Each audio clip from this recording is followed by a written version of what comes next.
This is going live. Okay, we are live in this room. And you are live. Okay, everybody, welcome to a four-committee joint hearing this afternoon. This is between House Education, House Ways and Means, Senate Finance, and Senate Education. A presentation from the Agency of Education along the continued theme of educational transformation. Just for logistics, we'll go through the presentation, and then we'll just go room by room for questions, and I'll sort of call on each room to see if you have questions in the meantime. For now, if you would mute yourselves, and then if you do need it, if you feel the need to raise or to ask a question during the presentation, if you'd hit your Zoom hand, that would be very helpful. Otherwise, let's get rolling, and I'm going to turn it over to Secretary Saunders. Good afternoon. I'm Zoe Saunders, Secretary of Education. Pleased to join you today. This is a follow-up from our conversation regarding the funding system. So as a brief refresher, the Governor's Education Transformation Proposal is a comprehensive approach that recommends changes to our funding system, our governance system, and also how we measure and support education quality. It's important to note that all of these policy levers are interconnected. And as we put forward the recommendation for the foundation funding formula, there was a lot of intentionality around ensuring that that recommended amount would provide a robust education for all of our schools and ensure equity across the state of Vermont. So within this model, implicit in it is ensuring that students with similar needs receive similar resources, and those students that need extra help get that extra support. Also built into this framework is adjustments to scale. Part of these adjustments allow us to create more robust central offices to provide specialized resources and support to our schools and directly to our students. As we've put forward the foundation funding formula, we know there have been questions around how we would do budgeting within this model and what that looks like in concrete terms, in terms of how the new districts would develop their budgets. The approach to the foundation formula was the evidence-based model. We've made adjustments for the Vermont context. And we also want to note that there's a lot of flexibility within this funding so that districts are able to customize to support their specific communities. And so what we've received questions around, what would that actually look like in practice? So we have brought on additional resources today. We've partnered with Nate Levinson from New Solutions K-12. Many of you may be familiar with him and work that he's done within your district or being a subject matter expert that's called upon often in Vermont. He does have his firm has national expertise in education finance, but he also has a really nuanced understanding of Vermont and Vermont school districts and has provided a lot of on-the-ground support. His firm was not involved in actually developing the funding formula, but they have been involved in helping to provide additional budgeting support to the field over the past budgeting cycle, and also giving us some recommendations around some other structures within our system, such as the education services agencies. So today, Nate Levinson is joining us. He'll walk through a presentation of, as if he were superintendent, how he would actually use this budget. He'll walk you through a prototypical Vermont school district based on some indicators that he'll run through and some of the choices that can be made in order to deliver on education priorities so that you have a better understanding of what that would look like.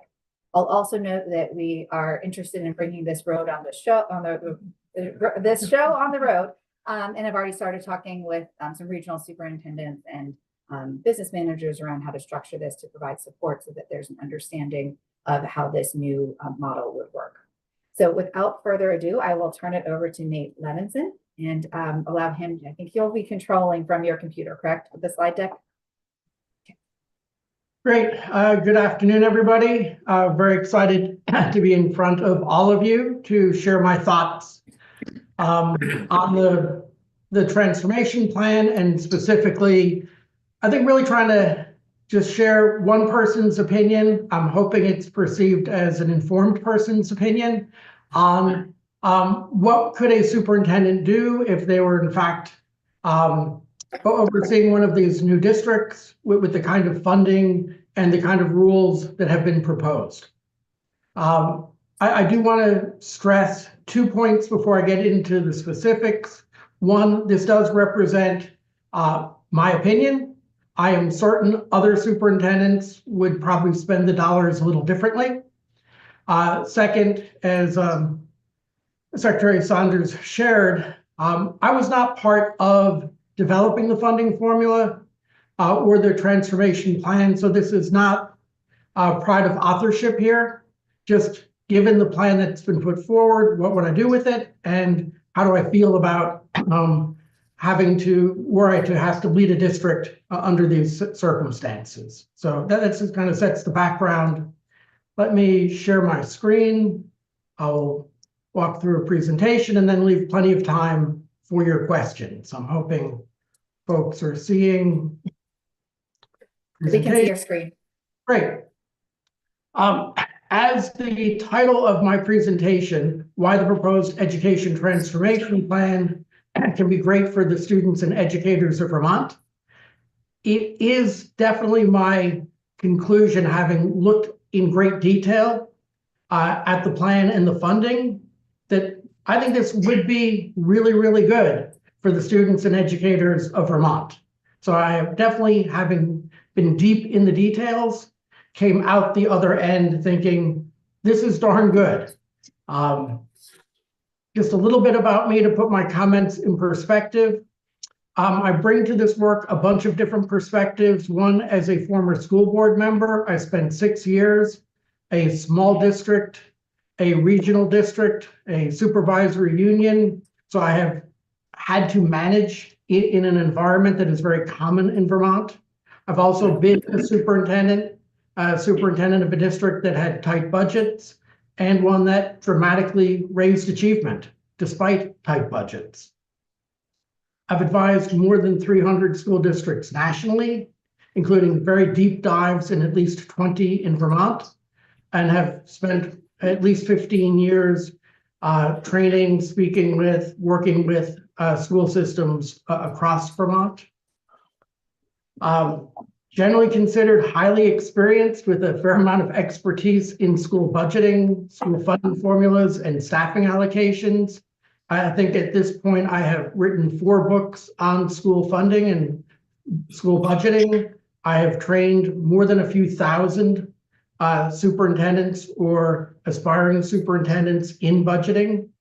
And I think I do have a pretty good sense of the Vermont context. I've been involved in Act 173, involved in Act 46, played a meaningful role in the creation of the new Vermont Learning Collaborative. I've definitely tried to really put on my Vermont hat as I looked at the transformation plan. And as I said, I did not create the transformation plan.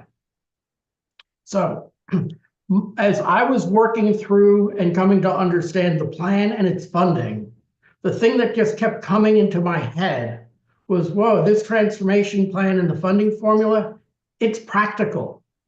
It is grounded in reality and aligned to nearly all the teaching and learning best practices. Having looked at funding in a lot of other states, I hardly ever get to say funding formulas are practical, grounded in reality, and aligned to nearly all teaching and learning best practices. This one really was. I was very, very excited as I was coming to understand it, because it really did put teaching and learning first. And I think just an important message I'd like to share is, while I know part of the reason we're all meeting is there is concern about how costly education is in Vermont. And so I know there's a financial side to this. But as I think you're all very aware, the outcomes in Vermont are not really what you'd like them to be. Growth has stalled, particularly since the pandemic. And as I viewed this plan, I really thought it supercharged teaching and learning, not just saving a few dollars. I thought it really aligned to both education and management best practices. And I saw in the plan it reflecting your values of local control, of having local schools, and of equity. So what I knew of to be important to you. Seemed like this plan actually brought that to life, preserved it, and in, I think, some ways improves upon the current situation.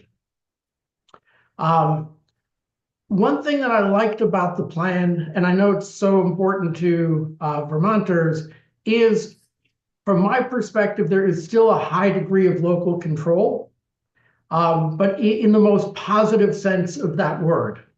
Because what I saw was that and this is where I think the agency and the plan found the right balance.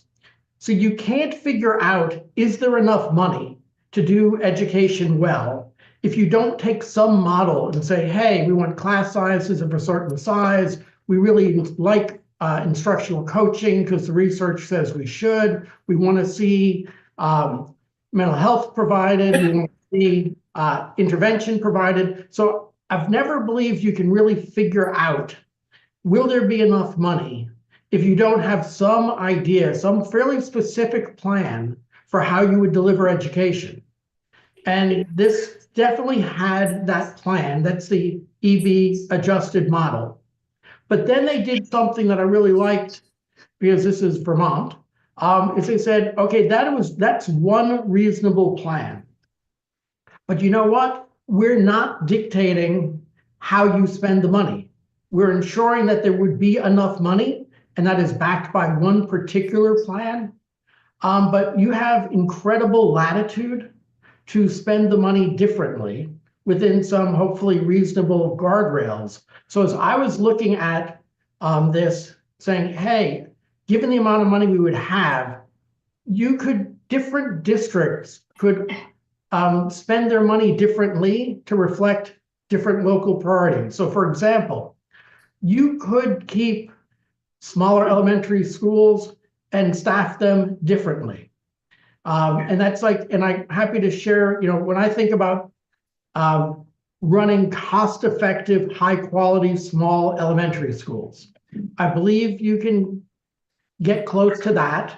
It means that you would have, for example, multi-age classrooms, but schedules that allow you to teach math one grade at a time, even though you have a multi-age classroom. It would make sure that you had mental health services and speech and language and tutoring in those small schools, but you're probably going to have to do some of that virtually. And the research has said that can be incredibly effective. It says you're going to have a different model for a principal. It says you're going to have other changes, like very part-time art and music and PE staff, for example. But I felt that if you wanted to do this, you could. Or maybe you say, hey, our values, we don't like any of those things you just said, Nate. That's not the way we really want to staff or run a smaller school. So it turns out that you could say, hey, I'm not going to do that plan Nate just suggested, but I'm going to consolidate and become much more efficient at the middle and high school. I'm going to share staff. I'm going to align bell schedules. I'm going to change some grade configurations in our buildings, and that would have freed up funds to staff smaller elementary schools a little differently. But that'd be a local choice. Or you could say, hey, I'm going to get efficient at all levels and really double down, go well beyond the EB adjusted model and provide much more mental health and behavior support services. Or you could say, hey, based on our community, there are certain electives, there are certain special programs that our community wants, and you could do that. So I think it was important to just note that as I looked at this, I felt that I had a lot of latitude to go in different directions, even though the plan was built off of a particular idea of what high quality education and smart spending would be. When I started to build that plan, I want to be really clear. I ended up building a budget, which I'll share with you in a moment, that did not completely align to the EB adjusted model. I took advantage of this freedom because based on my experience and my understanding of the community, I would have done something different. But really, as I was working through the budget, I found that the formula provided more than ample funds for an extremely high quality education. I have built, as a sitting superintendent, budgets. As a school board member, I have reviewed and had to approve budgets. But as a consultant, I have helped hundreds of school systems build their budgets. I have reviewed probably 500 budgets or more in my life. So I think I got a sense of, what's a hard budget to build and what's a really tight budget. So what I did, let me just say, sorry. So I said, hey, what if I were the superintendent of a school system? So I took a school system, I created one. And again, I will share you the details. It had 50 schools, 50. It had a little over 12,000 students, but those students exactly represent the demographics of your state. So 45% of the state kids live in poverty, 45% of my hypothetical district lived in poverty. If 10% of your elementary schools, I'm making up these numbers, had fewer than 50 kids, 10% of my elementary schools had fewer than 50 kids. The sparseness, the ruralness of my district matched the state average. So it really was, I created a district that is similar in size to 4 of the 5 proposed districts, and has a demographic makeup and a school building makeup that is really identical to the state average. And I did this to make sure this was realistic for what new superintendents of these districts would face. Given that district that looks an awful lot like Vermont, I was able to dramatically increase supports for students, meaning a lot more academic supports, a lot more intervention. I was able to significantly expand mental health and behavior services well beyond the EB adjusted model. I was actually able to fund and run 2 magnet school systems, meaning from a K to 12, and again, having some sense of local priorities, whether the community wanted a STEMS path or a arts path or a music path. I felt that there was enough funds to create 2 in-district magnet school pathways from K to 12. Definitely was able to expand career readiness and programming supports.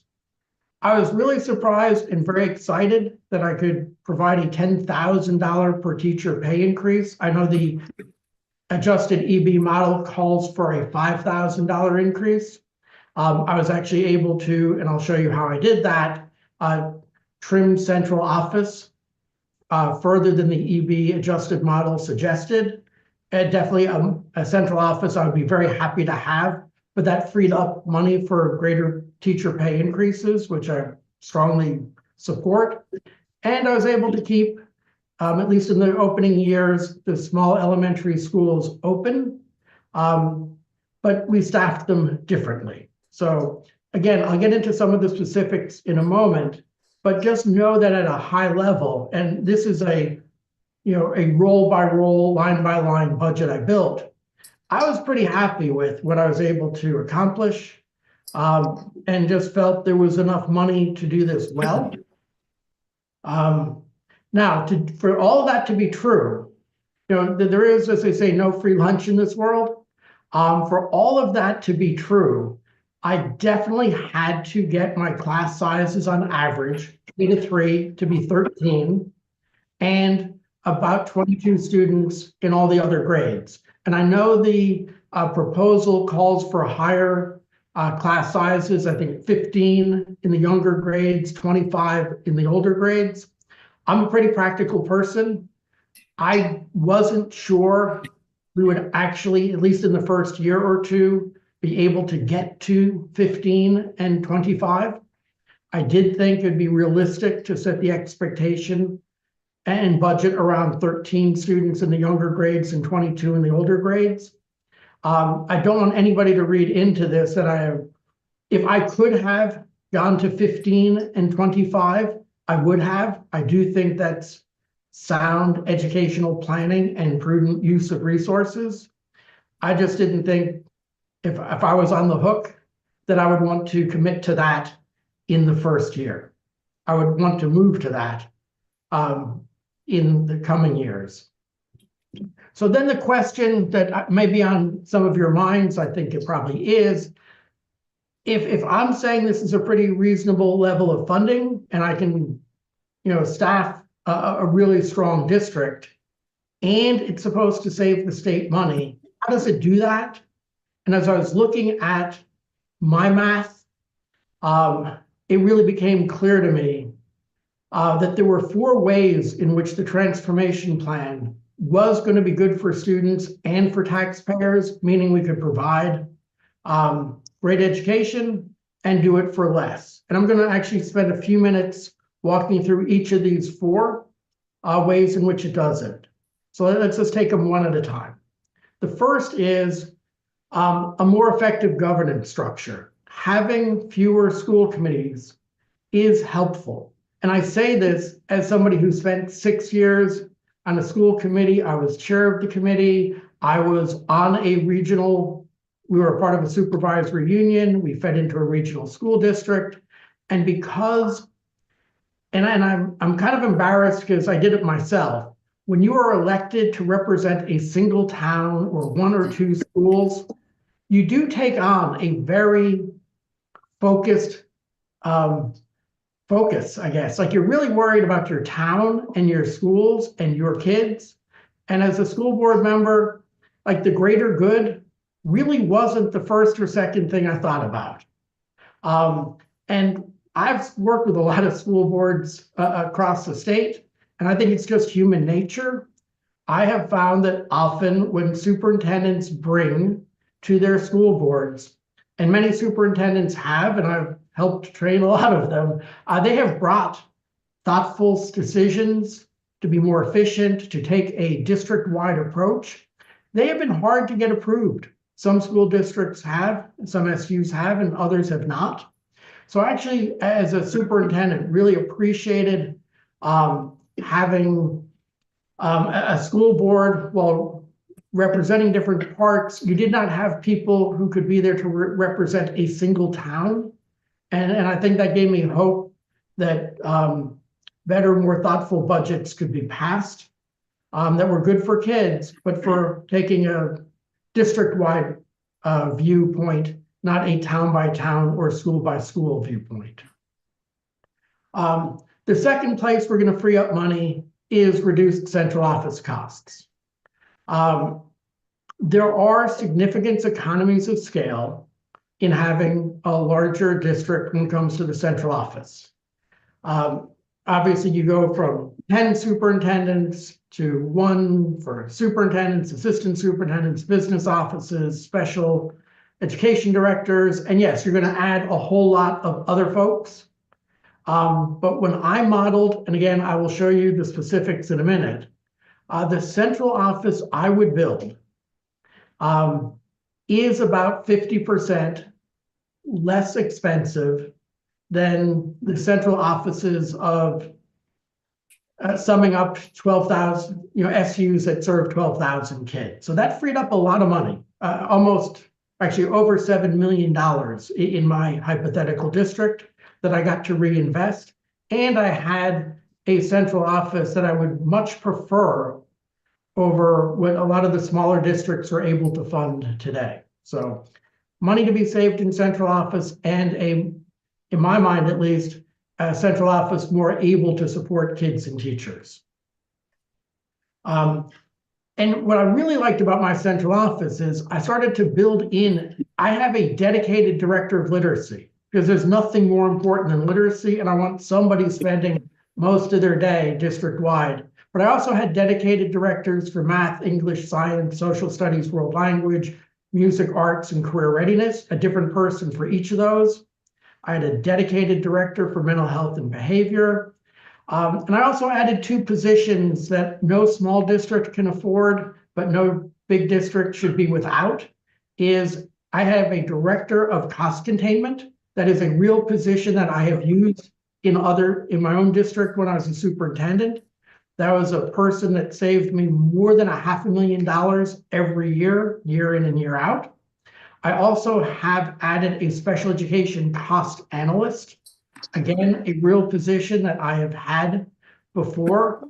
it saved a couple $1 million.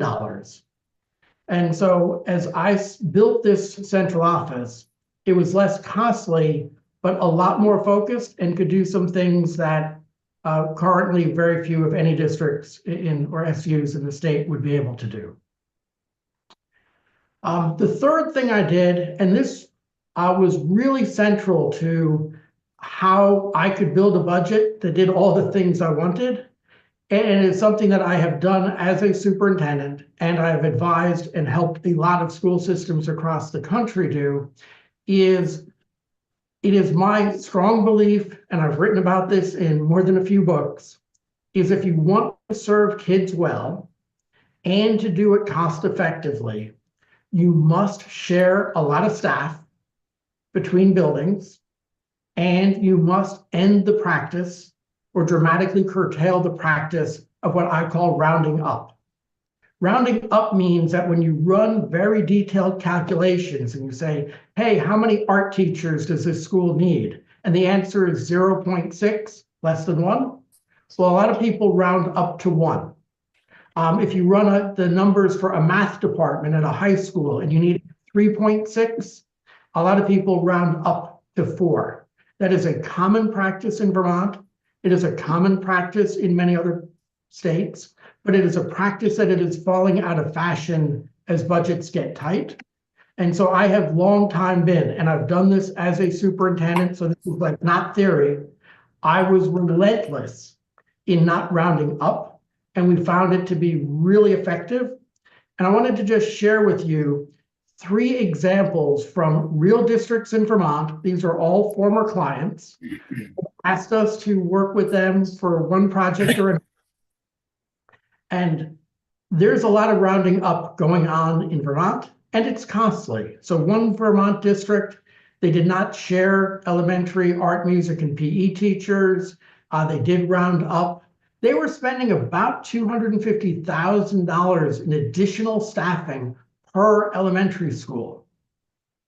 That buys me I could have added a behavior expert and a mental health person to each school just by not rounding up.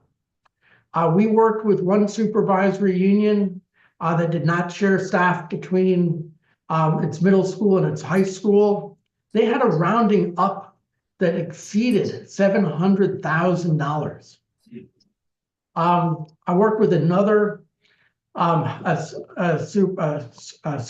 another district that had a high school, and their rounding up was about $400,000. So I just want to point out that there's nothing in the funding formula that requires you to stop rounding up. But if there is the support and expectation and a governance system that allows you to round up much less, that freed up a lot of funds for me to do a lot of the things that I would want to have done as a superintendent. And then last point, if you're going to run cost-effective, high-quality school systems, you have to move towards more typical class sizes. As you know, and I don't want to repeat what you've all heard before, but Vermont's got some of the smallest classes in the country. I've worked in 30 states. I've just never seen anything quite like Vermont classes. And it's unfortunate that the research and your own experience says these very small classes have not actually improved outcomes. I was talking to a school board member of a Vermont district last week, and they said, it's kind of weird. We have only 9 kids in our first grade classroom, and more than half of them do not read on grade level. That's as small a class as you would see almost anywhere in this country, and that is not a particularly great outcome. Where I get more concerned as well is that small classes in Vermont have reduced teacher pay. You do not pay your teachers particularly well. And the money that is going into small classes, the research said, would have been more effective going into better teacher pay. That's why in my model, I pay the teachers more. It's also limited the dollars available for mental health, academic support, and career readiness. So, and weirdly enough, again, looking at the Vermont context, the other thing that made me very nervous is you need a lot of teachers because of the small classes, but because of the low pay, you don't have enough people who want to be teachers in Vermont. So you have a lot of provisionally certified staff. And as a superintendent, I really wanted to eliminate the use of provisionally certified staff, and the larger classes allowed me to do it. I ran some relatively quick numbers and said that just hitting the class size targets in the transformation plan would save the state $100 million or more. The reason they are rough numbers is we don't have, I didn't see or couldn't find really accurate, what is your current class sizes, but based on my best estimates, $100 million seemed a reasonable and conservative estimate. And then I think the other piece just to, and I know this will feel odd for some in the state, but when you have these, quote, larger class sizes, at the elementary level, your, quote, larger classes would be considered not just small, but would actually be considered very small in almost every other district and every other state I work in. And at the secondary level, they would be considered very typical. So I don't want anybody to think, certainly I wasn't thinking, whoa, to get all of this, I have to really have terrible class sizes. I was very, very comfortable with what came out of it. So last thing, and I'm nearly done, and I'll just show you two spreadsheets and then take your questions. I thought the proposed plan, as I said, good for kids for sure, because they're going to offer the things I would want as a superintendent. But I also thought good for teachers, higher pay. The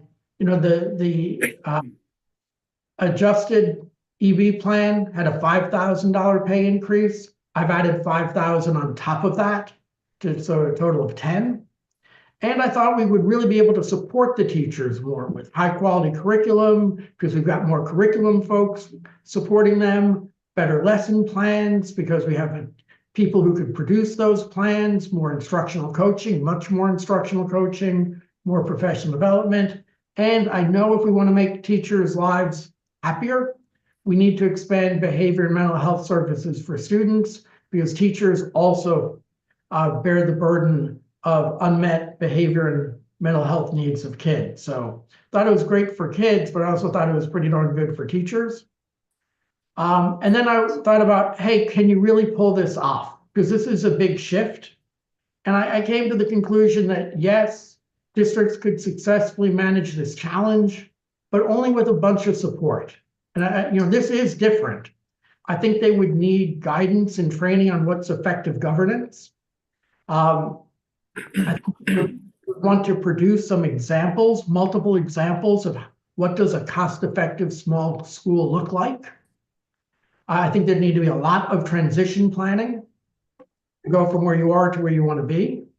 I think there would need to be technical assistance, not just training, but like hands-on support, a team to help with precision staffing, to help with the sharing of staff.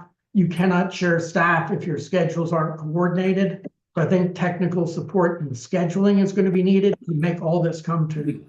And then I think you would want to provide not one, but multiple models of what would a thoughtful central office look like as well, right down to job descriptions, roles and responsibilities, recommended staffing, because all of this is going to feel very, very different to a superintendent who's if they've spent their whole career in Vermont. So that is really what I wanted to share with you. I will share just things, and I'm not going to drill through it on Zoom, but to know that it exists, and I think it's been shared with you, so you get a sense of, let me make this a little bigger. And I know there's nothing worse than looking at an Excel sheet on Zoom, but I just wanted you to see the level of detail that I went through, where I created the sample district, 12,000 or so kids, the breakdown of the schools. I also calculated, and you can follow it, using the proposed funding formula. You can see exactly how much money each school, each student each grade level generated. And ultimately it comes to, I would have $237 million to spend. And then I walked through in pretty high detail, how many pre-K to 3 elementary teachers would I have, what assumptions I made about the staffing ratios, what assumptions I made about the cost, how many I would actually have, did this for every type of teacher. Here you'd see the extra staffing for that K to 12 magnet pathways, and I did 2 of them. Here's the $8 million for the extra $5,000 per teacher. You'll see that I saved about $7 million in rethinking the central office, which has helped me pay for the extra pay for teachers.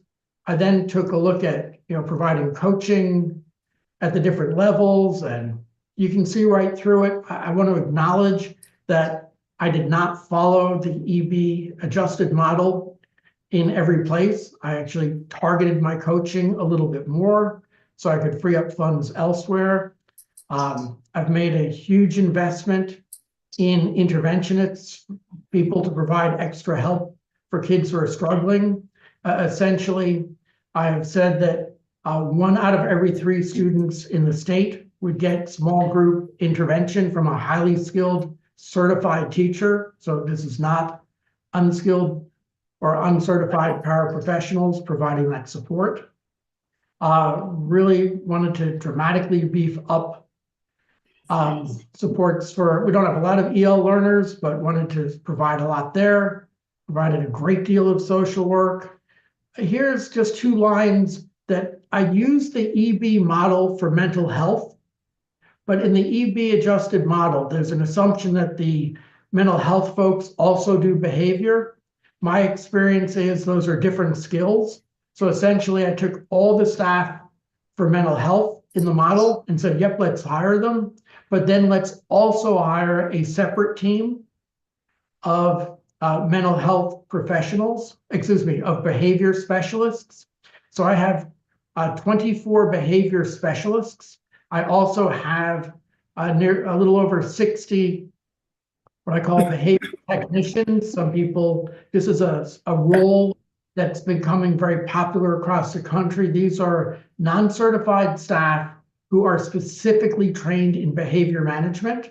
They work under the direction of a certified staff member. They're not there for academics. I'm gonna be very clear about that, but they really can make a world of difference in the culture and the support for kids in schools. You'll see I've mapped out in, again, a lot of detail what I would do for principals and assistant principals. You will notice though, and when you look at the detail, my small elementary schools do not have full-time principals.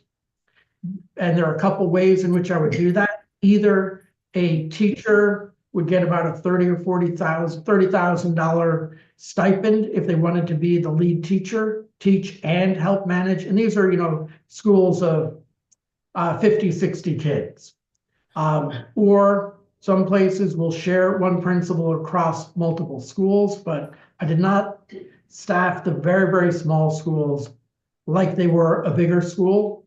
And then I was really excited that I could start adding a fair number of assistant principals as the schools got bigger. Elementary schools, when they started to hit 200, got assistant principals. Middle and high schools, when they hit 100, got an assistant principal. I want to be really clear, in almost every other state I've worked, these are much smaller thresholds. In the district where I was on the school board, we did not do assistant principals until you hit 400 kids in an elementary school. But I was very excited that I could have assistant principals in pretty large numbers. And then created a central office. And again, you can see all the detail role by role. One thing I did, and again, some people may hate this. This is just Nate's view of leadership and management. While I created a lot of department-specific curriculum leaders, literacy, math, etc., With the exception of the assistant superintendent for teaching and learning, these curriculum folks were not full-time administrators. And I didn't actually do that to save money. It does save me money, but I actually do that because like, if I have a head of literacy, I want them actually doing some reading intervention every day. If I have a head of math, I really want them teaching at least one math class every day. And I do that, again, not to save money, but to keep them grounded in teaching and learning. It is a thing, and I say this as a former assistant superintendent for teaching and learning, you can become out of touch. Like you write these great plans, but they're actually not that great if you have to implement them. And so when I've had leaders have to, as they say, eat their own cooking and implement the plans they've written, they really get immediate feedback. It also gives them more credibility with staff. So you will notice that while my central office does have a lot of folks specializing academically, most of them are not full-time. And again, I've had great success with this. You'll see role by role. The business office, I think this is something that might surprise some people. The business offices in Vermont have a bunch more people for their size than I typically see elsewhere and that I've typically had and managed elsewhere. And I think that's because so many of your SUs are really complicated. Like there's such this collection of historic budgets and historic contracts and historic lots of things. And so I'm finding that it is harder to run from a business and operations point of view. Harder to run your business offices. I'm hoping that with a fresh start, you would definitely want to, through this transition, create an easier organization to run. And that would allow you to have a more streamlined business office. I'll stop there. And the other thing to know that there's a lot of stuff that aren't people, like utilities and maintenance and custodial and student activities. And when I built my budget, I simply accepted everything from the adjusted EB model. If they said $156 per student is sufficient for professional development, that's what I spent, or per teacher. So I accepted all of the non-staffing recommendations from the adjusted EB model. And the last thing I did is I said, hey, there are a lot of unknowns. This is new. This will be the first time we do this. So I created a number of contingencies. I figured that we will probably overspend in special ed the first year or two because this has a lot of general education supports that should reduce the need for special ed. But I didn't think that would happen overnight, so I have a contingency. I didn't think I could get all that rounding, stopping all the rounding up overnight. So I put a contingency for the fact that we probably can't get there. Wasn't sure how expensive it would be to transport the kids for my K-12 magnet schools. So I put an extra $1 million in case I needed it. And then for all the other things I hadn't quite figured out yet, because this is new, I left some money for that as well. So let me stop sharing. Just wanted to give you a sense of my reasoning. And last thing I'll say, if you have 5 other superintendents come in front of you, they will spend the money differently. And I'm not recommending that this is the only way to spend it, but I am saying as a fairly knowledgeable person, the formula gave me both the money and the flexibility to spend it in a way that I thought would create a really great school system. Not that I'm looking to be a superintendent again, but if I had to be, I would be happy to be superintendent of a district like this and feel that I had at least the financial resources to do all the things that I would want to do. I'll stop. Happy to take your questions. Anything to add, Secretary Saunders? Open to All right, great. Thank you very much. I'm going to open it up with House Ways and Means and then go to Senate Finance, then Senate Education, and we'll wrap up here at House Education. So over to House Ways and Means for any questions. Representative Conlon, do you want us to do all of our questions, 3 questions? Can we have a little more guidance from you? Let's do 3 questions. Okay, I'm going to ask the first question, then I'm going to pitch it to the room.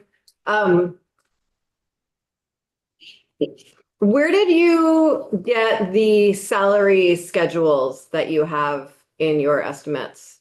Where in Right. Vermont geographically are those from?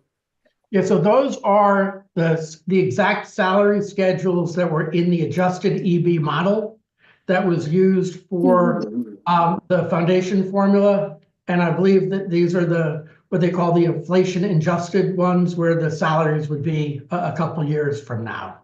So they use the state average for each of the roles that were used to create the funding formula.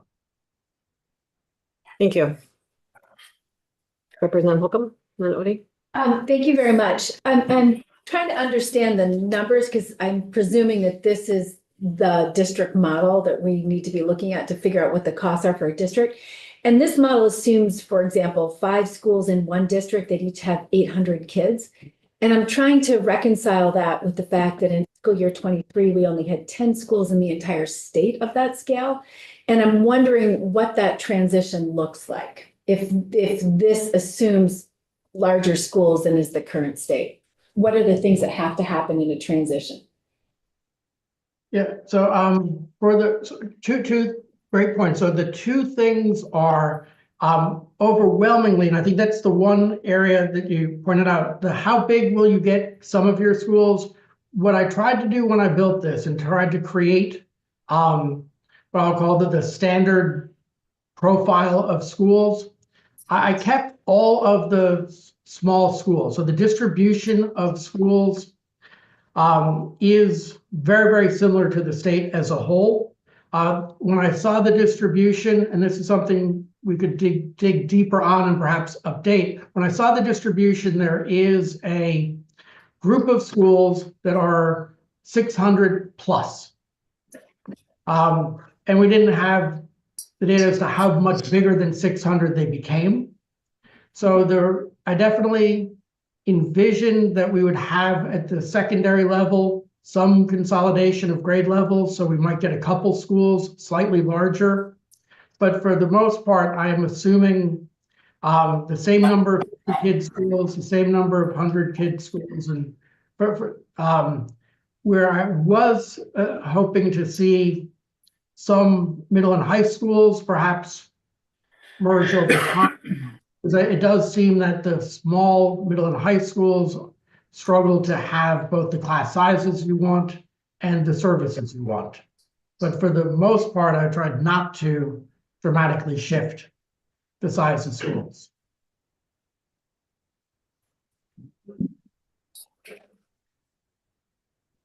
That was approximately my question.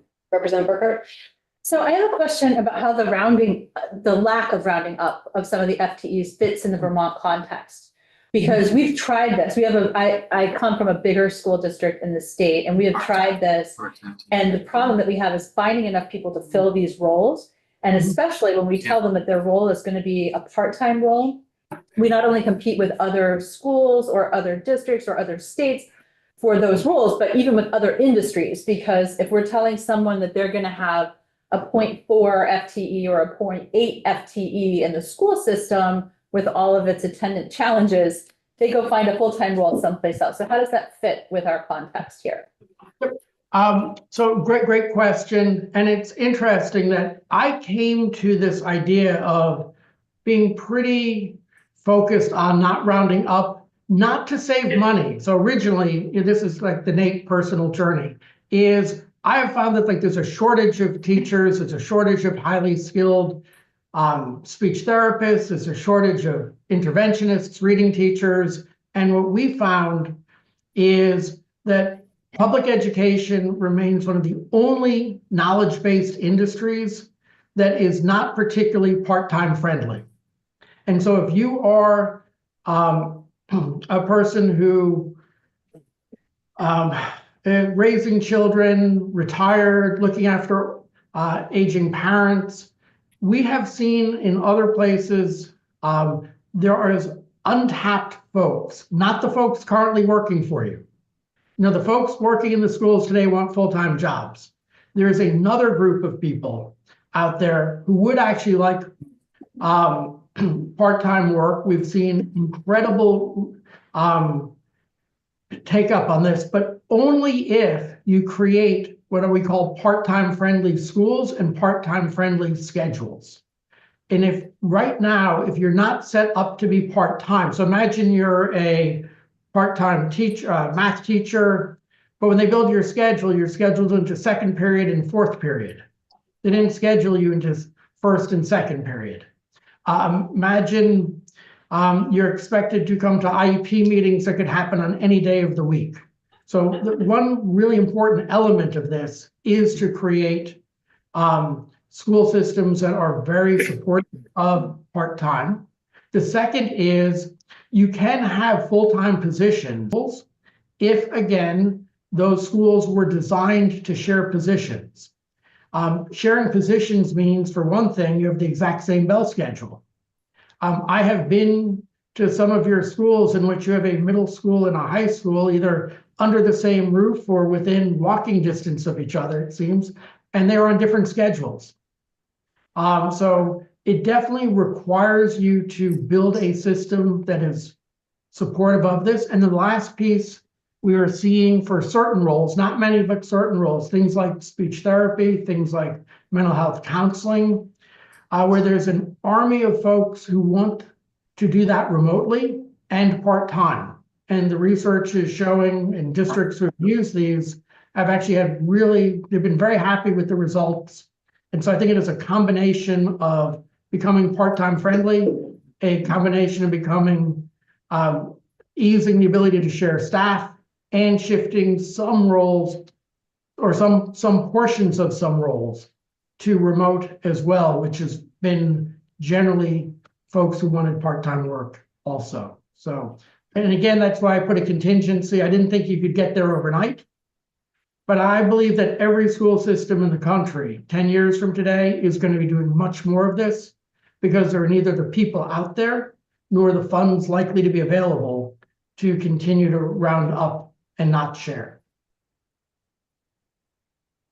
Thank you. Let's move to Senate Finance. You're up. Senator Hardy. Thank you, Mr. Levinson. First of all, to that point that Representative Burkhart just made and your answer to her, Vermont school districts have been doing what you just said for decades. Because we have small schools, they are, for the most part, very part-time friendly, and that has been the model for many decades in Vermont. So I think that your assumption about rounding up is highly inflated. And I think that Representative Burkhart's point about the fact that right now people want full-time jobs to be able to make a full-time salary and benefits is much more true. But my question is, and it's possible that we didn't get your full budget because it seems like there are a bunch of things missing out of it. I don't see any special education in your budget. I don't see any maintenance and operations except for the maintenance director and the special ed director. I don't see any transportation. I don't see any food service or overhead. And that was just the first thing. I'm sure there are other things. So is this just a sketch of the salaries and only some of the salaries, or is this your full budget? So yes and no. So the special ed and the transportation, which I list at the very, very bottom, are not funded through the foundation formula. So they are funded through separate categorical grants. And so there is no special ed other than the leadership, and there is no transportation other than that additional money I was setting aside for the magnet schools. The presumption in this budget is that those categorical grants would cover the cost of transportation and special education. So those two are not in here because they're not funded by the foundation formula. The maintenance and operations is in that third section where it calls out it's a per student amount. That was, again, this is the model that was used in the adjusted EB model, where they figured out for a different size of school, how much custodial and maintenance staff and services would be needed. and I have to check on the food service, again, using all of the assumptions from the adjusted EV model. But the maintenance and operations, custodial, janitorial is definitely in there. And Okay, Senator Hardy, I would also point you to the education funding brief, which details what is built into the foundation formula and explains the categorical amounts with assumptions of the dollars that would be available. okay, so it seems to me that Mr. Levinson has more information than you provided us, Madam Secretary, but That's incorrect. That's incorrect.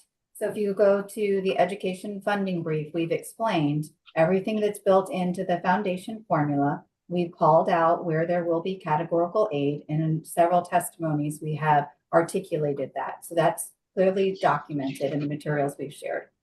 Okay, I have not understood that to be the case. I've read those documents and I don't see that level of detail or explanation for how you've gotten to your numbers.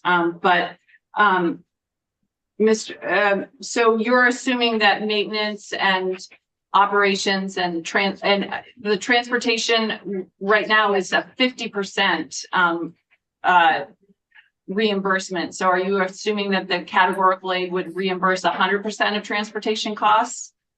So what we've built into the model is an assumption that 100% would be reimbursed. For the blunt estimation in this modeling, we have doubled the cost of transportation as we define the specific district boundaries and understand the actual busing patterns that would occur. That may need to be revised. What we're showing today is there's also flexibility within the way that this funding is structured to build in those contingencies for that purpose. So the purpose of today is to really outline an understanding of the full amount of money available, the assumptions that we've built into the adjusted evidence-based model that would be able to deliver those services, along with the flexibility that the district would have in terms of reprioritizing based on the needs of your district, and also in anticipation of some of these unknowns. So in Nate Levinson's model, he'd identified some contingencies there precisely for that purpose.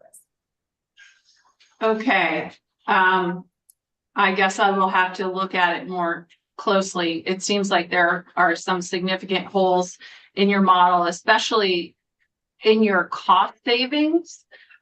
There's no cost savings or very, very little cost savings to boards. Boards are volunteers. There's no cost savings to changing the boards. I can understand maybe the philosophical differences, but there's no cost savings to that.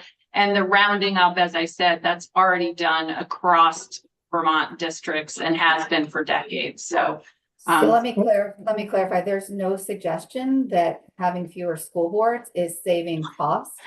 What we're suggesting is that we're creating a regional central office.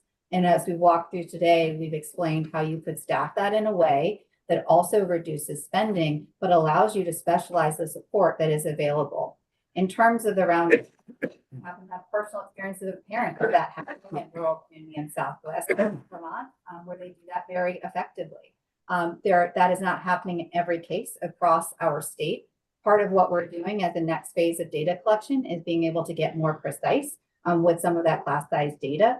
But you're right, there's a lot of innovation happening in our system. This proposal is not discounting that. This proposal is actually recognizing that where there are ways in which you can build and scale upon that innovation where it's happening and working really effectively in the system. And we're bringing in examples of actually Nate's work in the state of Vermont where he's helped to support that. So it's not the only part of this puzzle, but it's a piece of it as you think about budgeting. Also, as he outlined at the beginning of his presentation, a superintendent might articulate different priorities in coordination with the board. And so if having full-time positions is a priority, there's different choices that are made within your overall budgeting around what will be available in terms of programming and specialized support. So this is designed to create flexibility. These are the strategies that would be available to get to a delivery of an education model that has a lot of support in the system. But there could be other choices that a superintendent would make depending on the prioritization of the school board. Yes, I'm obviously, that is clear. But Mr. Levinson did include in his 4 points about saving, cost savings, fewer board members as something that would save money. So I just want to say he included it as something that is a cost savings. And So it is. what- Yeah, yeah, so yeah. so here, contract negotiation, obviously, if you're able to achieve economies of scale, there's ability to do that if you're a school board and you're negotiating contracts with a much larger group of schools and students. So there's just kind of basic business principles as you think about achieving economies of scale in that instance. All right, why don't we move on to Senate Education? You're up. Oh, did we- More questions here. I'm sorry, you had another question? Two more. Yeah, that was just Senator Hardy. Sorry. Hi, Mr. Levinson. This is Senator Gulick. Thank you for your presentation. I wanted to first compliment you on one part of your plan, which is the combination administration and teaching model. I think a lot of countries use that, and I've always been a fan of it, so I'm glad that you incorporated it into your budget. I also was really pleased that you called out the complicated Byzantine nature of our supervisory unions and our district business offices, because that is also true. And thank you for mentioning that. My question is more about the bodies it takes to do some of the work that we have in the state. And I'm sure you're familiar that we have 133 chapters in our Title 16, which is our governing education laws, not to mention federal laws, Title 9, IDEA, and then rule as well that EQS and MTSS and DQS. So I'm wondering how do you plan to go from 10 special ed directors, let's say, to 1, and still be able to do the work that's needed? And I did hear you at one point say that you would reduce the need for special ed, and I was wondering if you could speak to that. Sure.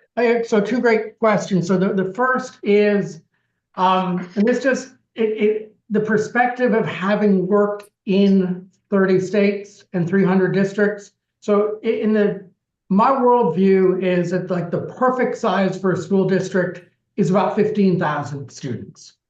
It is big enough to have scale and small enough to actually know your leadership team and to know your principals. So I've always, and it's a question I get asked a lot across the country is, hey, if you're building a system from scratch, which nobody has ever actually done, except you all are actually talking about it. So it's kind of interesting that that's a question I've always been a hypothetical. But 15,000, and I say that based on having worked with many, many, many districts that have 1,000 students, 5,000 students, 15,000, 50,000. I've worked with districts that have 100 and 200,000. So one thing to know that a district that has 200,000 students, which I've had as clients, they have a single special ed director. And they have deputy directors. So in my model, we have 1 special ed director, and we've got a number of other special ed leaders as well. So, but to know that every district of any size has 1 special ed director, and certainly at 15,000, you would expect 1 director and some deputy directors, which is in the model. So you will see more middle management, if you will, but they aren't paid as much. They have more narrow focus, but the 15,000, or in my case, 12,000 student district has a central office that is not unlike other central offices for 12,000 kids who have all those same requirements, all those same laws, and other states put all the other expectations and reporting. So this is, I know it will definitely feel different for Vermont. It would feel extraordinarily every day in most places. That was the first question. The second was, in the adjusted EB model and in the parts of my budget, I have invested in intervention to provide tier 2 and tier 3 intervention with certified staff. I've invested heavily in instructional coaches to improve, to improve tier 1 core instruction. What we have seen across the country, when tier 1 core instruction is better, when literacy instruction is more effective, and when tier 2 and tier 3 intervention is intense and provided by skilled folks, fewer kids will be referred to special education. Special education serves two groups of kids, kids with disabilities and kids with really who probably do not have disabilities, but have struggled to learn. And it becomes a place that kids are referred to when tier 1 and tier 2 and tier 3 didn't do everything they could or hopefully will in this model. So over time, it is actually reasonable to see or to expect special education referrals to decline for those kids who really just struggled to read and the instruction and supports weren't sufficient. Okay, thank you. Okay, do we have any others? Okay, we will cede our one question. All right. Over to you, Senate Education. You can grab that question if you like. If you're looking at me, I will go. Looking for hands. Sure. Thank you. I've been thinking a lot about our deferred maintenance and our unmet school construction needs, especially if we're thinking about regionally excellent high schools. And I'd like to understand from you and your experience some of the best ways that when we create a district at a larger scale, we can remove barriers or add incentives for that kind of those central office and physical plant costs to continue to be the areas focused on creative and efficient solutions and continue to make sure money for student success and outcomes is funneled more so to the control of the actual school, the principal, those doing the education work. A great point, and definitely very, very relevant, having seen the state of many of the facilities across the state. So generally the way I think about this one is year in, year out maintenance. That should come from an operating budget. And I think having expectations or monitoring of what is a reasonable annual investment in maintenance. And I know as a superintendent, like if it's like, hey, do we keep this teacher or do we fix this, patch this roof? A lot of folks would say, hey, the teacher matters more. But then you do that for 15 years, and now you're looking at a $100 million facility that's in terrible shape. So I do think having some incentives or around just doing basic maintenance on a regular basis is a good long-term fiscally prudent strategy. And to know that as a school board and as a superintendent, everything tells you not to do maintenance when budgets get tight. And yet in the long run, that was not a good decision.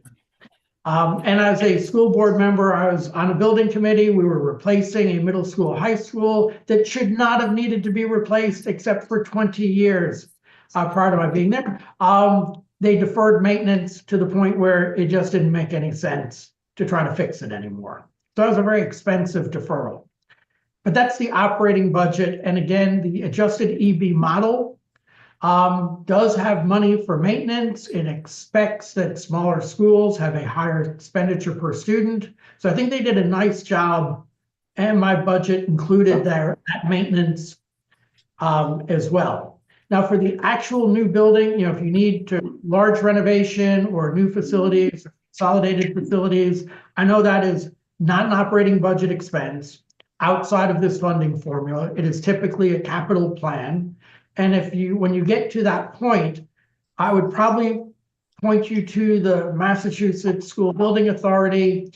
I don't know if it's still, their model is still there, but I'll go back like 10 or 15 years ago. And I thought they had the most thoughtful plan ever that basically said that the state brought in a group of thoughtful architects to create some very thoughtful guidelines, like how big should a school be, what should be included and what should not be included. And they said, hey, we will reimburse you or fund a thoughtfully sized, a thoughtfully organized school if the enrollment projections made sense.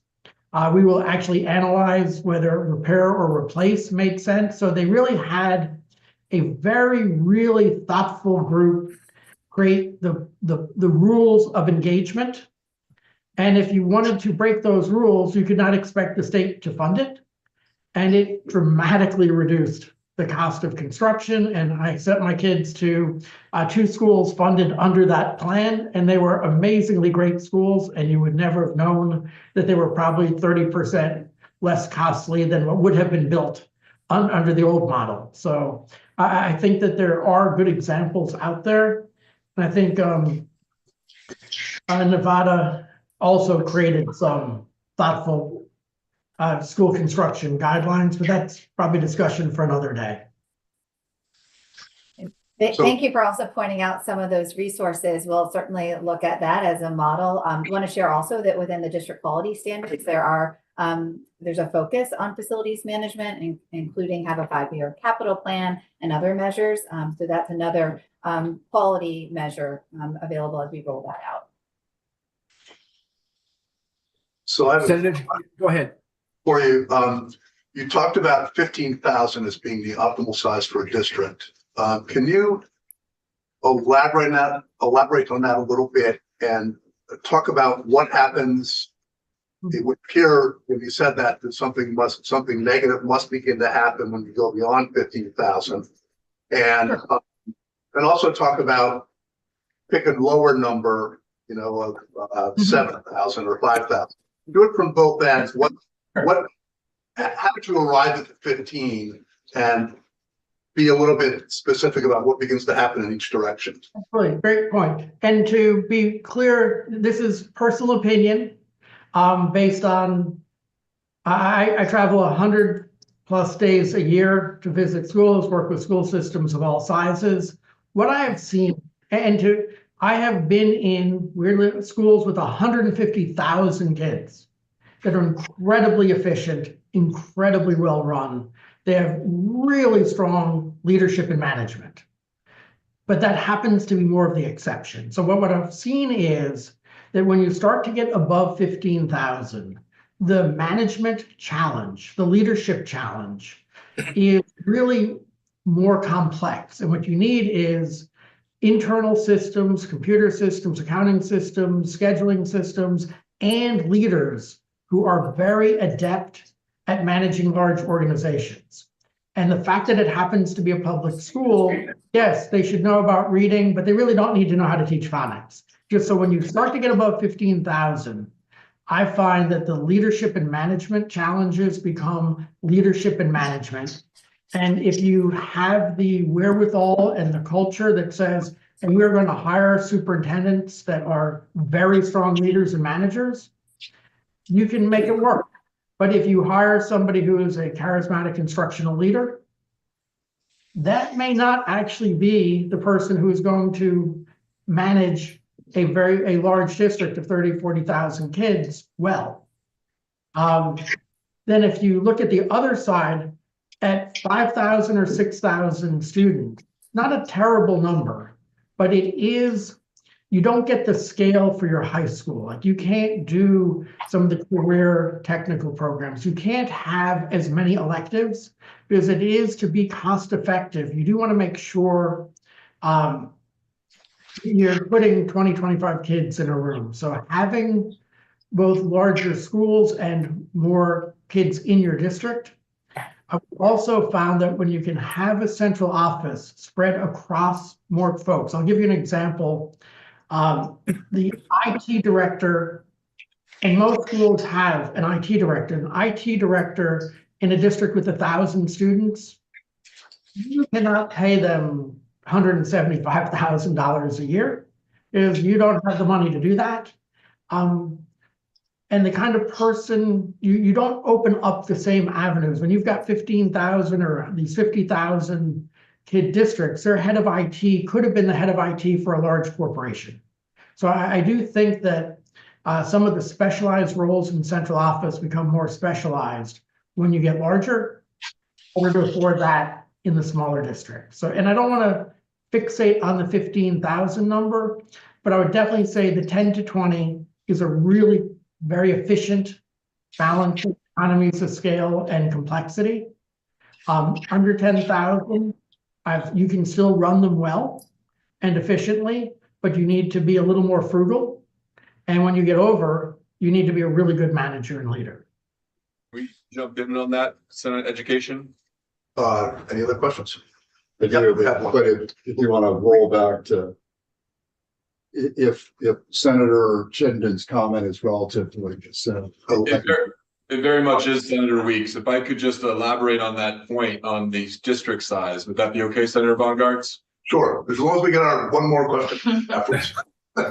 Levinson, this is very, very helpful. We've received testimony from the Vermont Superintendents Association that 4,000 to 6,000 is optimal. They also in that testimony said that at 10,000 pupils, it sometimes starts to achieve diseconomies of scale. My question is, A, would you reflect any on that? And B, do you think there's a difference or discrepancy in the optimal size relative to the geography or the overall breadth, the rurality versus urbanity or urbanity? So are urban versus rural districts different in your experience in considering optimal pupil size? So I think I totally hear that question and not surprised, and I have great respect for the superintendents in the state, count many of them as friends. But if you're used to, I mean, I've spent a lot of the area, I catch myself, I'll say, oh, I was just at a big district. And they're thinking, oh, like 5,000? Thinking, no, like 150,000. If you are just so used to 1,000 being typical and 2,000 being big-ish and 5,000 being huge, which has been the Vermont experience, 10,000 has to feel like, I don't believe I can't imagine there are many superintendents in Vermont today who have actually led a 10,000 student district. So I just think that I'm not surprised that their target number is a little smaller because their world experience is different. It's funny when I work in Florida, I will occasionally say, oh, like they literally said, we're going to have this big districts in this room and the small districts in the other room. The other room had districts with 40,000 students in it because those were considered the small ones. 40,000 is a hard district to run. My only point is that what you're used to really colors your thinking. And I'll just say, having seen districts as small as Vermont and districts as large as New York, my personal opinion is 15,000 is a really good number where you've balanced economies of scale and the ability to know your staff and know your buildings.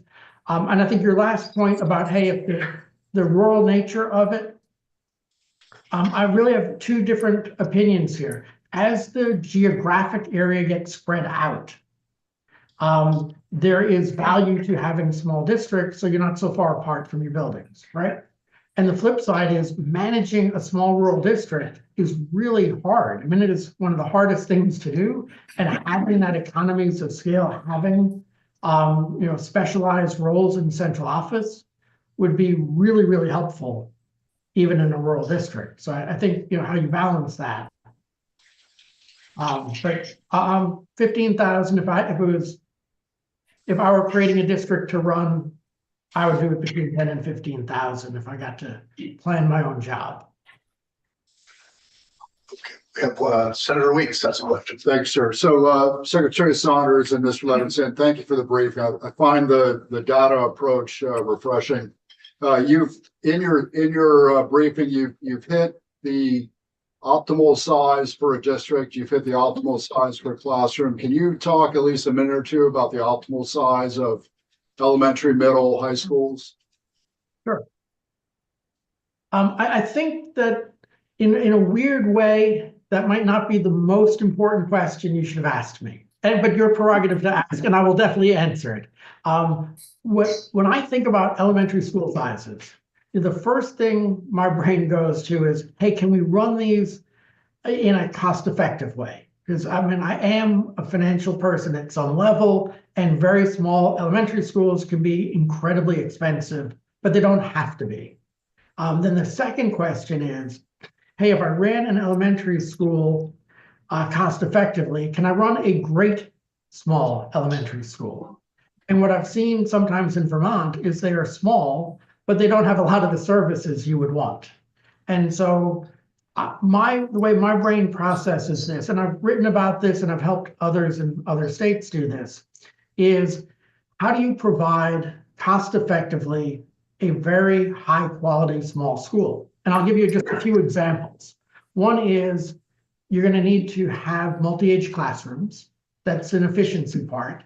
But I personally don't believe in the research supports teaching math 2 grades simultaneously. But it does support teaching reading, because reading by its nature is often broken into small groups. And we often see first graders reading at a second grade level and second graders reading at a first grade level, and it spirals. So if you told me you had a small school and it had multi-age classrooms and you staggered when math was taught, I'd say that's a higher quality small school than one that didn't stagger math, but that didn't change the cost. So I do really look at some of their practices. And then, I want to make sure, for example, that these kids are getting the same amount of mental health services and the same amount of tutoring. And I don't want to see it tutoring, quite honestly, from a non-certified staff person. And sometimes you say, hey, I can't afford to have somebody drive, an hour, unpack, settle in, do a 30-minute group, maybe 2 of them, and then drive another hour, hour and a half. And so you end up seeing less intervention in some small schools. But we know, for example, online tutoring from highly skilled teachers has been very effective. And so maybe in those schools, you need to do that. So I just think I approach it that you can have a small school that is both high quality and cost effective, but you really have to think about it differently. What's fascinating to me, last comment, is I have visited and talked to principals of these small schools who are already doing everything I just talked to you about. They're already doing multi-age, staggering math, sharing principals or lead teachers.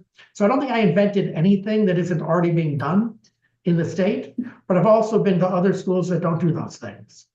So I think you have a lot of good models here. That said, I think it is always easier to run a school district where your elementary schools are in the 150 to 200 kid range.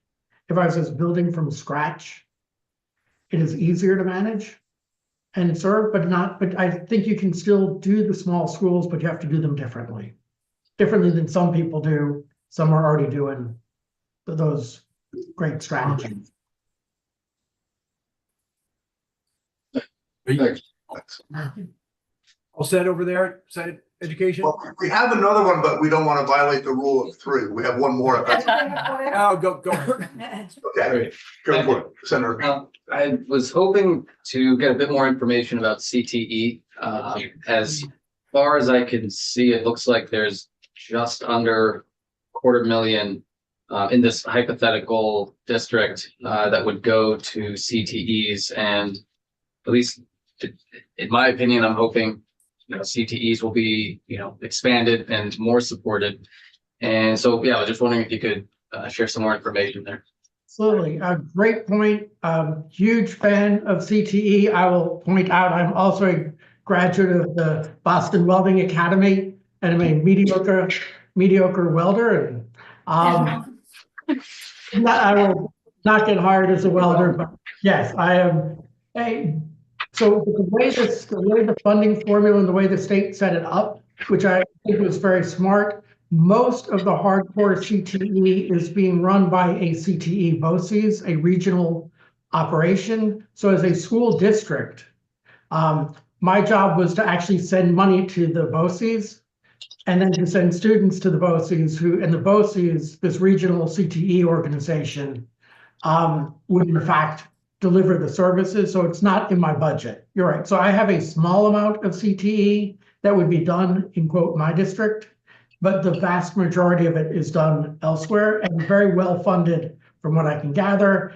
And again, when we talk about scale, even at 15,000 kids, a district running their own CTE program, you're just barely at scale. You will be able to have more offerings and more specialization with a statewide.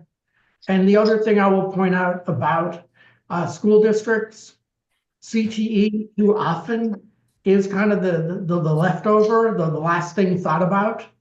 And I think a lot of superintendents, it's just not really where their experience is. And so I think in a world in which CTE is and should be more important, having kind of a dedicated group to just really focus on that probably supercharges that more than asking a school district going through all these kinds of changes to also figure out how to do CTE really well and at scale.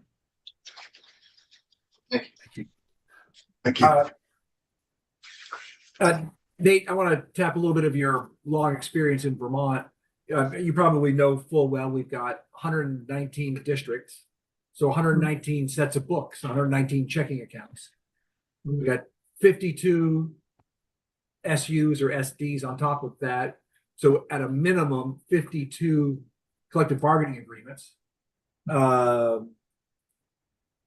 You were really kind of integral into our Act 173 best practices for special education work that we did here. But we're 5 years in on that. And I would call the implementation of that uneven at best. But, you know, sort of given the enormity of what currently exists and a movement to such a different model, and yours even assumes some school sizes that we would evolve to. How many years are we talking here to make something like this become a reality? I mean, you've got, you know what Vermont looks like, you know how it works. So I want to, two different comments, and I think and this is a big undertaking. Like, I agree. I think the Act 173, which is extraordinarily near and dear to me, is a lesson to heed, but maybe not the lesson that some people would think about. So you could look at 173, which was the special education reform effort, and to say, hey, we're 5 years in and damn, we're not nearly anywhere near where we want to be. And I would say that the mistake, if we can use that word, or the reason we're not as far along, certainly the pandemic did not help, but I also think that the eye got off the ball. It got passed, and then school systems were said, hey, why don't you go do this? And some did, and many tried, and some made more headway. When we've seen change of this scale happen really, really well, there is a relentless focus by the Agency of Education in every way, in every day, in every decision for 5 years. And it wasn't left to the districts to figure it out. It wasn't left to the districts to keep the focus, and nobody was allowed to take the focus off.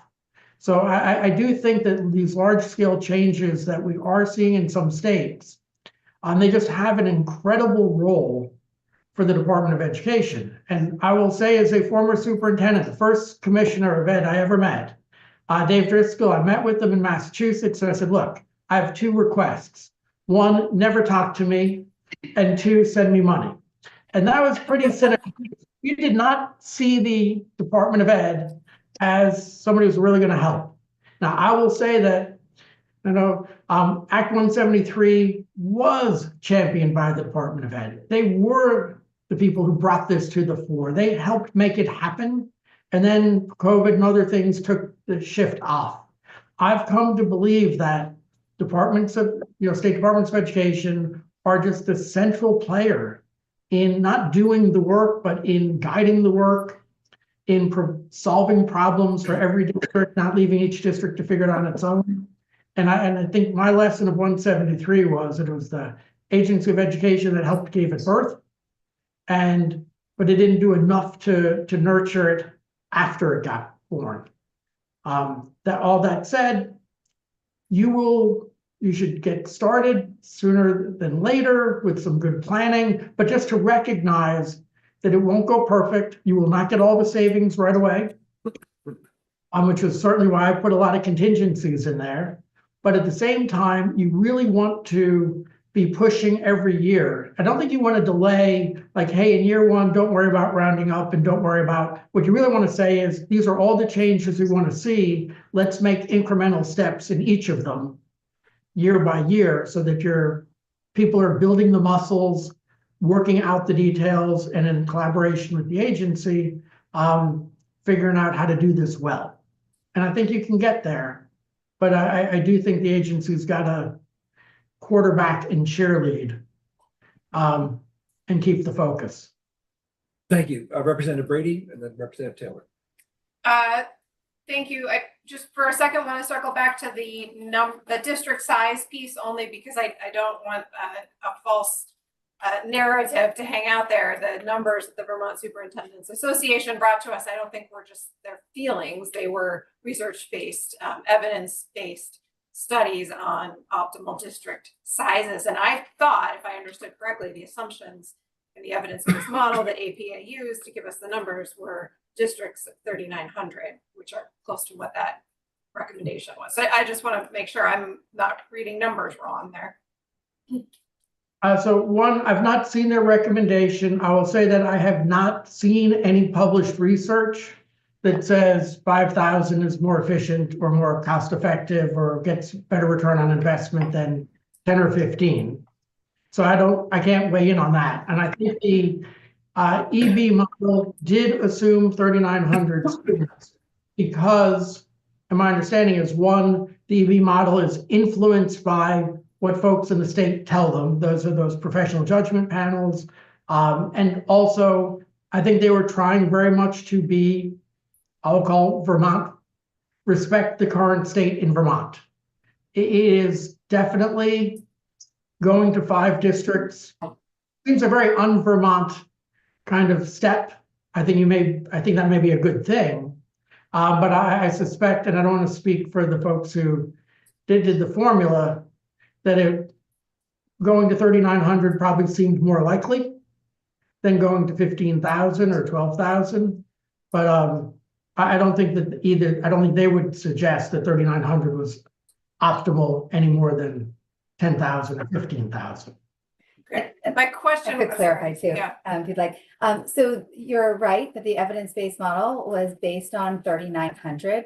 That was not identified as the optimal. It was identified at the base upon which you can achieve efficiency. So the floor at which you can achieve efficiency, it does not represent the optimum. My question was, did I hear something in the early in your slides when it talks about a continued high degree of local control? Because keeping smaller elementary schools through thoughtful staffing. I don't see this on the slides. Did I hear you say something about online learning or virtual learning, or that some of the ways of doing that is for students to be somehow regularly engaged in online learning? No, I'm not a fan of online learning. So no, the kids would be in class. What I was saying is to deliver speech therapy or mental health counseling might be done online, where I have some research saying kids seem to react very well to that. But that's the only extent of online services. Representative Taylor. All right, simple clarifying question that I don't think should count against our 3 questions, but I'll use the chair can use his discretion. This budget that you proposed was working within the confines of just the base and the weights proposed and nothing additional? That is correct. Yeah, you can actually see on the first tab of the spreadsheet, it applies the proposed base and weights. And that's what created that $237 million available funds. That's what I thought. Just wanted to make sure. Representative McCann's going to finish it up, and then we all have to go to a new committee room. This might be a question for Secretary Saunders instead. I'm still wondering about how you determine that number to pay your teachers. That 106,174 in the slides leading up to seeing the spreadsheet, it looked like you, Nate, had said 10,000. You were going to pay teachers $10,000 more. And then in the spreadsheet, I think you reverted back to the 5,000 that had been in the proposal, the governor's proposal. Either way you do this, for myself and my colleagues at U32, we'd be taking a pay cut to come to your district. No. So part of this, what we showed today, is the prototypical model. So based on the average salary schedule. As we move into this work, there's recognition that across the state, there's a great deal of discrepancy in teacher pay. In fact, that's part of the reason we're approaching this work, so that we can achieve more parity with teacher pay. We see very significant differences, sometimes with neighboring districts, and certainly as we look across the state, higher needs communities often paying their teachers significantly less. So as part of this work, and we're working with the policy sprint team, is to understand how to do this work and rolling it out, knowing that we're building on a system of existing teacher salaries.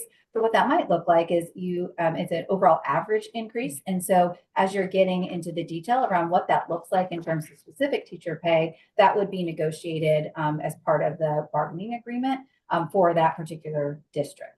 And so there also might be opportunities to make shifts in terms of identifying a teacher that is really specialized in a specific area. Maybe there's two in a particular content area at a school that might be able to relocate to another school to be able to provide that service. So overall, this is an average that we're building on. We offered to do this work in the actual region so that you can look at that level of detail, understanding that the salary schedule is different and that pay is considerably different in the northwest part of our state than the rest of Vermont.